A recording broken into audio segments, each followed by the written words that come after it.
వ్యక్తిగత జీవితం గడపాలనుకోవడం లేదు. ప్రజలకు దైనందిన సమస్యలు ఉన్నాయి, మౌలిక సమస్యలు ఉన్నాయి. వాటి మీద మేము చట్టబద్ధ పరిధిలో పోరాటం చేస్తామంటున్నాం. అంటే ఏంటిది? ఇగో ఇదే రాజకీయం, ప్రజా రాజకీయం. కాబట్టి రాజకీయ జీవితంలో ఉండాలనుకుంటున్నాం. రాజకీయ జీవితానికి స్వస్తి పలికితే అది లొంగుబాటు.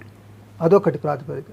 మూడోది ఏమన్నాం, అక్కడనే చెప్పినాం, దశాబ్దాల తరబడి మేము ఏదైతే సిద్ధాంతాన్ని నమ్మినామో, అంటే ఏంటిది మా సిద్ధాంతం? Marxism, Leninism, Maoism. మా ఆలోచనలకు ఎప్పుడైనా అది కేంద్ర బిందువు. ఏ సమస్యనైనా కానీ ఒక ఘటన జరిగింది అని అంటే దాన్ని ఎట్లా విశ్లేషించాలి, దాన్ని అంతిమంగా ఎట్లా మనం కన్క్లూడ్ చేయాలి, ఒక సమస్య అయితే దాని పరిష్కారానికి ఏ పోరాట కార్యక్రమాన్ని ఉంచాలి అనేటువంటి దాన్ని మొత్తంగా ఆలోచించడానికి కేంద్ర బిందువు ఒక డైరెక్షన్, ఒక లైట్ మార్క్సిజం, లెనినిజం, మావోయిజం. కాబట్టి ఇప్పుడు కూడా మేము ప్రజా జీవితంలో, బహిరంగ జీవితంలో ఉంటూ ప్రజల కోసం రాజకీయం చట్టబద్ధ పరిధి